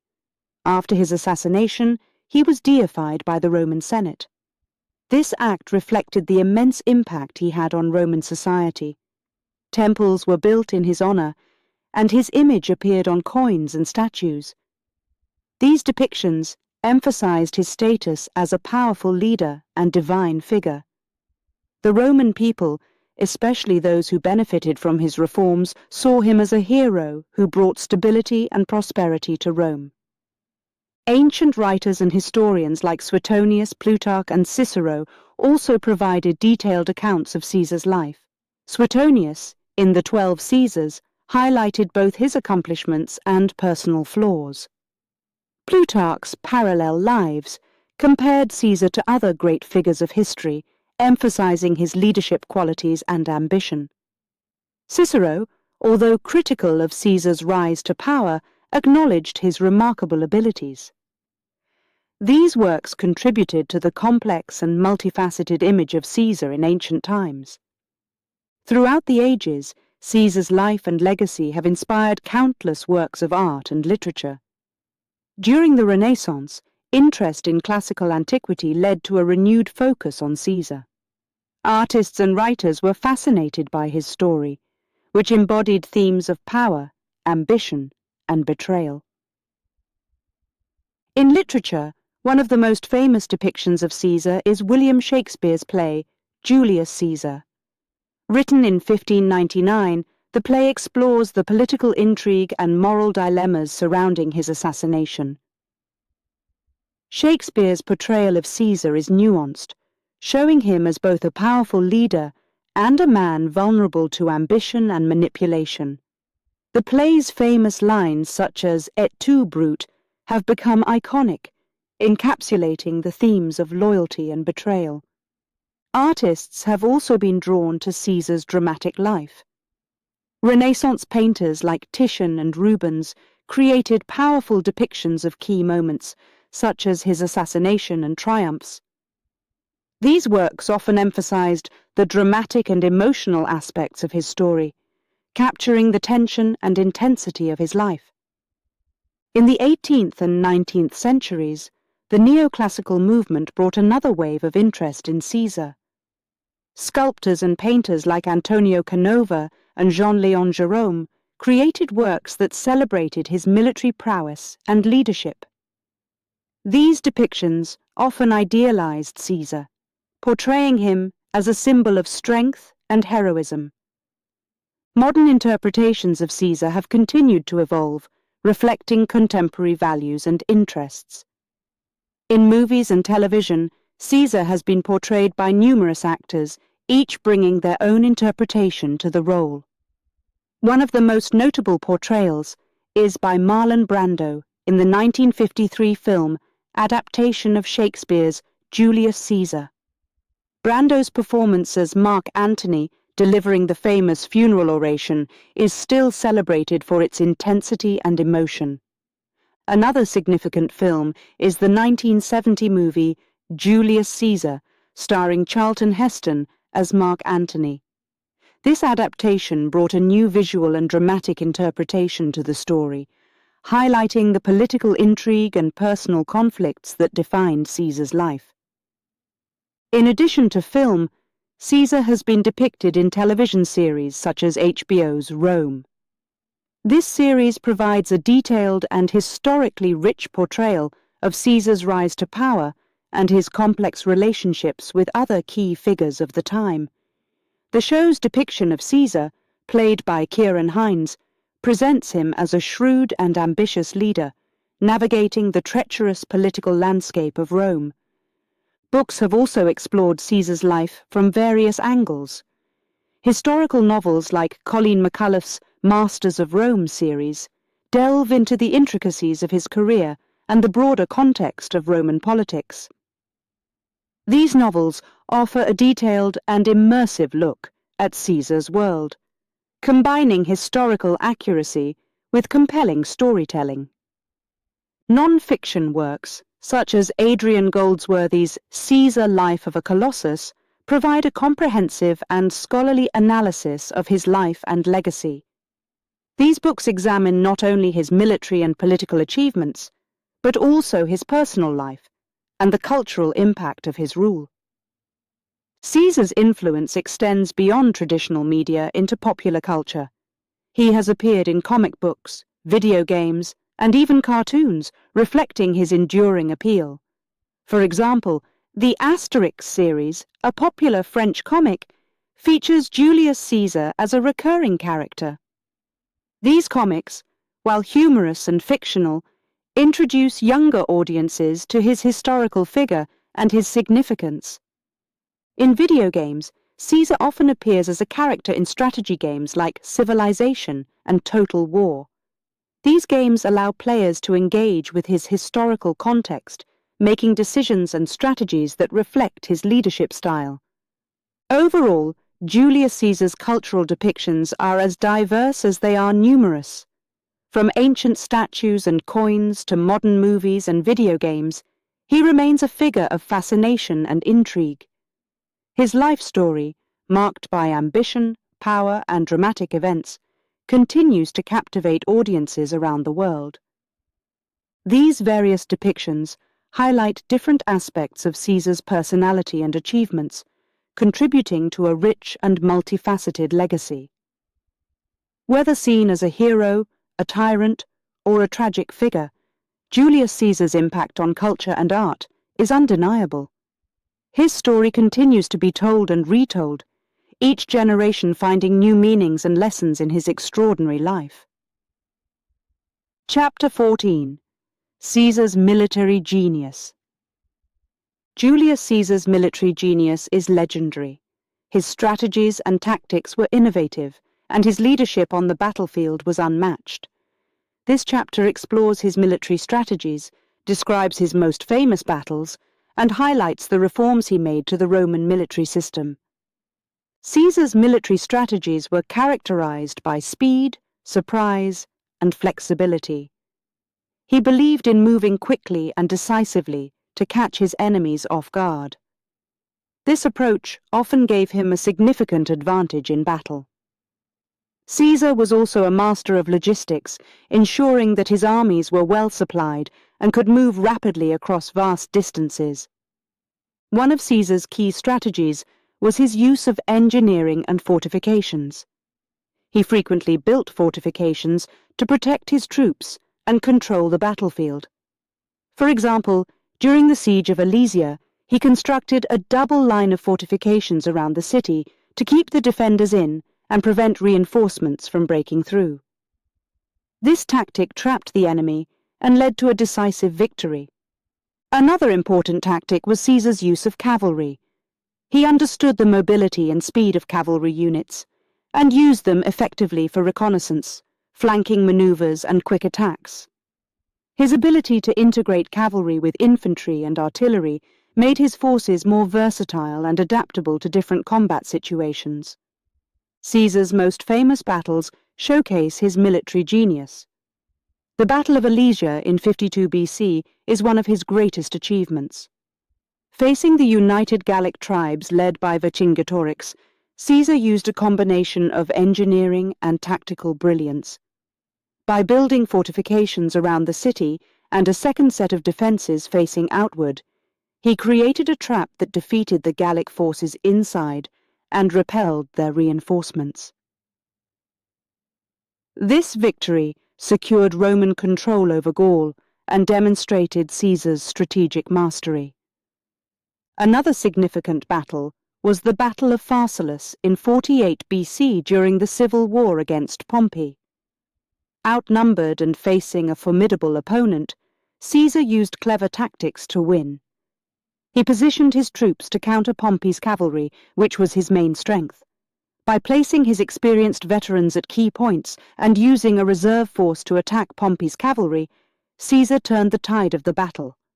His victory at Pharsalus was a turning point in the civil war, solidifying his control over Rome.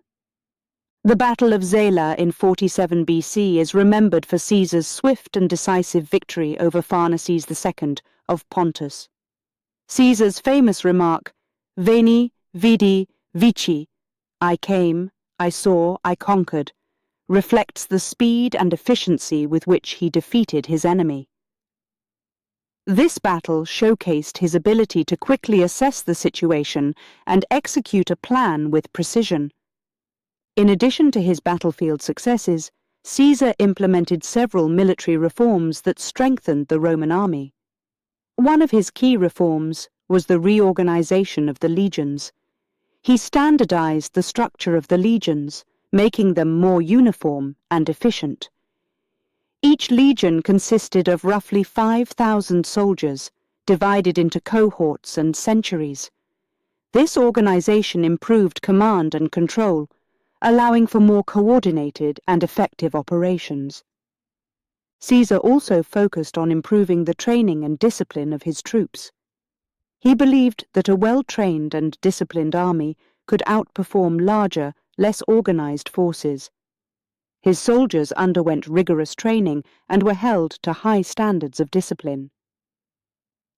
This emphasis on training ensured that his troops were prepared for the challenges of battle and could execute complex maneuvers with precision. Another significant reform was Caesar's treatment of his soldiers. He ensured that they were well paid and rewarded for their service. This approach fostered loyalty and morale among his troops. Caesar's practice of granting land to veterans upon their retirement helped integrate them into Roman society and ensured their continued support.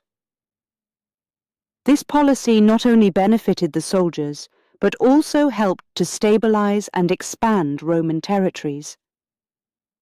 Caesar's reforms extended to the use of auxiliary troops. He recognized the value of incorporating non-Roman soldiers into his armies. These auxiliaries provided additional manpower and specialized skills, such as archery and cavalry. By integrating auxiliaries into his forces, Caesar increased the diversity and capabilities of the Roman military. One of Caesar's lasting contributions to the Roman military was his emphasis on flexibility and adaptability. He encouraged his commanders to be innovative and responsive to changing battlefield conditions. This approach allowed the Roman army to remain effective against a wide range of enemies and in various types of terrain. Caesar's ability to adapt his strategies and tactics to different situations was a key factor in his military success. In summary, Julius Caesar's military genius was evident in his strategies, tactics, and reforms. His ability to move quickly, use engineering and fortifications, and integrate different types of troops set him apart as a commander. His famous battles, such as Alesia, Pharsalus, and Zela, showcased his strategic brilliance and tactical innovation. The reforms he implemented strengthened the Roman military and ensured its effectiveness for generations to come. Caesar's legacy as a military leader continues to be studied and admired, highlighting the enduring impact of his genius on the art of warfare. Chapter 15. The Roman Republic before Caesar. Before Julius Caesar rose to power, the Roman Republic had a long and complex history. Understanding the Roman Republic's historical background, political structure, and key figures helps to set the stage for Caesar's dramatic impact on Rome. The Roman Republic was established in 509 BC after the overthrow of the Roman kingdom. The Republic was designed to prevent any one person from gaining too much power, a reaction to the tyranny of the last king, Tarquin the Proud. The new system of government was based on checks and balances, with power shared among different branches and officials. The Roman Republic's political structure was intricate and carefully balanced. At the top were the consuls, two elected officials who served as the highest authority in the Republic. They commanded the army and presided over the Senate and the assemblies. Consuls were elected for one-year terms, and their power was limited by their colleagues' equal authority and the principle that they could only serve once every 10 years. The Senate was another crucial institution in the Republic. Composed of Rome's elite, the Senate was responsible for foreign policy, financial matters, and advising the consuls. Senators were usually former magistrates, and their lifetime appointments gave them significant influence. Although the Senate could not pass laws, its decrees, senatus consulta, were highly respected and often followed. The Roman Republic also had several popular assemblies, such as the Centuriate Assembly and the Tribal Assembly. These assemblies allowed citizens to vote on laws and elect magistrates. The Centuriate Assembly was organized by wealth and military class, giving more power to the wealthy. The Tribal Assembly was more democratic, with each tribe, based on geographical divisions, having one vote. Various magistrates, including praetors, aediles, and quaestors, played essential roles in the Republic. Praetors were responsible for administering justice, aediles oversaw public works and games, and quaestors managed financial affairs. The cursus honorum, or course of honours, was the traditional career path for Roman politicians, starting with lower offices like quaestor and advancing to higher positions like consul. One unique feature of the Roman Republic was the office of the dictator. In times of crisis, a dictator could be appointed with near absolute power for a limited term of 6 months. This provision allowed for decisive action during emergencies, but was meant to prevent long-term tyranny. Before Caesar's time, several key figures shaped the Roman Republic. One of the most influential was Gaius Marius, a general and statesman who reformed the Roman army. Born into a plebeian family, Marius rose to prominence through his military successes. He was elected consul an unprecedented 7 times and implemented significant military reforms, such as recruiting landless citizens and reorganizing the legions. These changes made the army more professional and loyal to their generals, rather than the state, which had long-lasting implications for Roman politics. Lucius Cornelius Sulla was another crucial figure in the late Republic. A rival of Marius, Sulla was a patrician and a general who became dictator after a brutal civil war. Sulla's dictatorship was marked by proscriptions, a series of political purges that eliminated his enemies. He also enacted reforms to strengthen the Senate's power and limit the influence of popular assemblies and tribunes. Although Sulla retired voluntarily, his actions set a precedent for using military force to achieve political power. The conflict between Marius and Sulla highlighted the growing tensions within the Republic. These tensions were rooted in the struggle between the Optimates, who supported the traditional power of the Senate and the aristocracy, and the Populares, who sought to champion the cause of the common people through the assemblies. This division would continue to play a significant role in the Republic's political landscape. Another key figure was Pompey the Great, a military and political leader who rose to prominence in the same era as Caesar.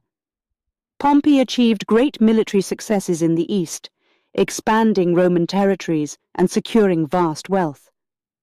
He was celebrated with multiple triumphs in Rome and formed the first triumvirate with Caesar and Crassus.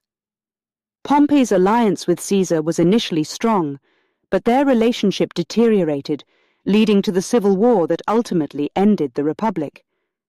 Marcus Licinius Crassus, the third member of the first triumvirate, was known for his immense wealth and political influence. Crassus made his fortune through real estate and various business ventures. He played a key role in suppressing the slave revolt led by Spartacus and used his wealth to support political allies, including Caesar. Crassus's death in 53 BC during a failed military campaign against the Parthians weakened the triumvirate and contributed to the subsequent conflict between Caesar and Pompey.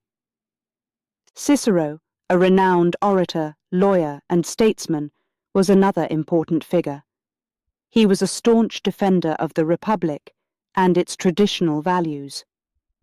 Cicero's speeches and writings provide valuable insights into the political climate of the time. Although he opposed Caesar's rise to power, Cicero's commitment to the Republic and his eloquence made him one of the most respected figures in Roman history. The Gracchi brothers, Tiberius and Gaius Gracchus, were earlier figures who attempted significant social and political reforms. They sought to address economic inequality by redistributing land to the poor and limiting the power of the Senate. Both brothers faced fierce opposition from the Senate and were ultimately killed for their efforts. Their deaths underscored the deep divisions within Roman society and the resistance to reform among the elite. These key figures, along with the complex political structure of the Roman Republic, set the stage for Julius Caesar's rise. The Republic's system of checks and balances was designed to prevent any one person from gaining too much power, but the ambitions and conflicts of its leaders gradually undermined this balance. The growing power of military commanders, the struggle between the optimates and populares, and the persistent social and economic issues all contributed to the Republic's instability. As Caesar entered this turbulent political landscape, he leveraged his military successes, strategic alliances, and popular support to navigate the intricate power dynamics of the Republic. His rise to power was a culmination of the trends and conflicts that had been building for decades. By understanding the historical background, political structure, and key figures of the Roman Republic before Caesar, we can better appreciate the profound impact he had on the course of Roman history. As Caesar entered this turbulent political landscape, he leveraged his military successes, strategic alliances, and popular support to navigate the intricate power dynamics of the Republic. His rise to power was a culmination of the trends and conflicts that had been building for decades. By understanding the historical background, political structure, and key figures of the Roman Republic before Caesar, we can better appreciate the profound impact he had on the course of Roman history. Chapter 16. The End of the Republic. Chapter 16. The End of the Republic. Julius Caesar played a crucial role in the end of the Roman Republic. His actions, both as a military leader and a political figure, set in motion events that ultimately led to the Republic's collapse and the emergence of the Roman Empire. Caesar's rise to power began with his military conquests. His victories in Gaul brought him immense wealth and the loyalty of his soldiers. These achievements gave him significant influence in Roman politics. However, his growing power made many senators uneasy. They feared that Caesar's ambition threatened the Republic's system of shared power. In 49 BC, the Senate, led by Caesar's rival Pompey, ordered Caesar to disband his army and return to Rome as a private citizen. Caesar faced a choice: obey the Senate and risk losing his power, or defy them and start a civil war. He chose the latter, famously crossing the Rubicon River with his army and declaring, "The die is cast." This act of defiance marked the beginning of a civil war between Caesar and Pompey. Caesar's swift and decisive actions during the civil war showcased his military genius. He quickly gained control of Italy and pursued Pompey to Greece. The decisive Battle of Pharsalus in 48 BC saw Caesar's smaller but more experienced army defeat Pompey's larger forces. Pompey fled to Egypt, where he was assassinated. With Pompey gone, Caesar was left as the uncontested ruler of Rome. As dictator, Caesar implemented numerous reforms. He centralized the government, reducing the power of the Senate and increasing his own. He reformed the calendar, introduced new laws to alleviate debt, and redistributed land to veterans and the poor. While these reforms were popular with the people, they further alienated the Senate and the aristocracy. Caesar's accumulation of power and his disregard for republican traditions alarmed many senators. In 44 BC, a group of senators, including his close friend Brutus, conspired to assassinate him. They believed that by killing Caesar, they could restore the Republic. On the Ides of March, they executed their plan, stabbing Caesar to death in the Senate chamber. Caesar's assassination plunged Rome into chaos. The conspirators had hoped to restore the Republic, but they underestimated Caesar's influence and the loyalty he commanded. The immediate aftermath of his death was marked by uncertainty and conflict. Mark Antony, Caesar's loyal ally, seized the opportunity to consolidate power. In a powerful speech at Caesar's funeral, Antony turned public opinion against the conspirators. The Roman people, who had benefited from Caesar's reforms, were outraged by his murder. Riots erupted in the city, and the conspirators were forced to flee.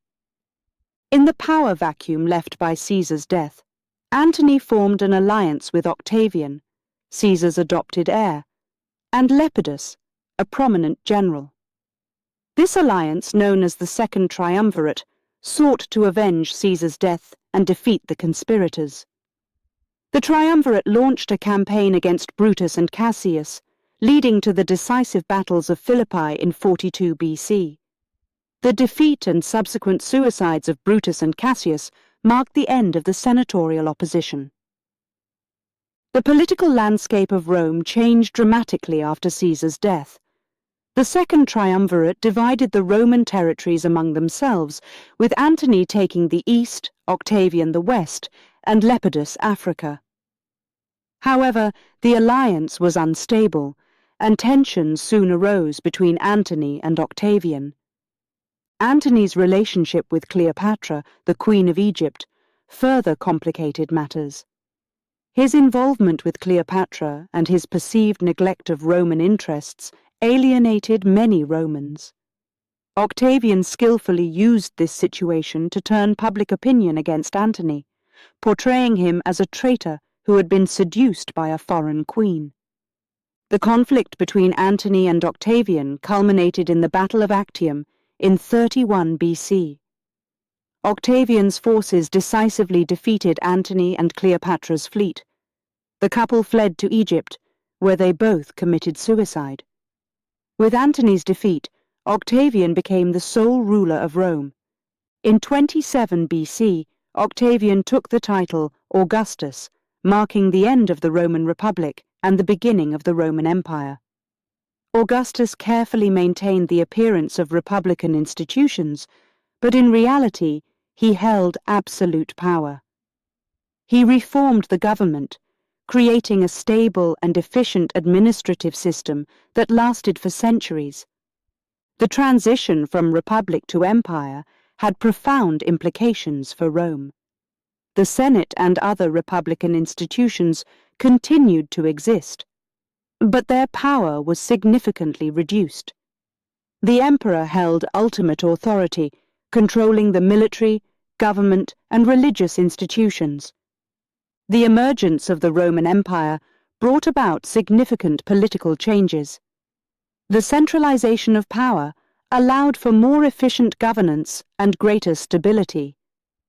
Augustus implemented numerous reforms, including the reorganization of the military, the establishment of a professional civil service, and the development of a network of roads and infrastructure.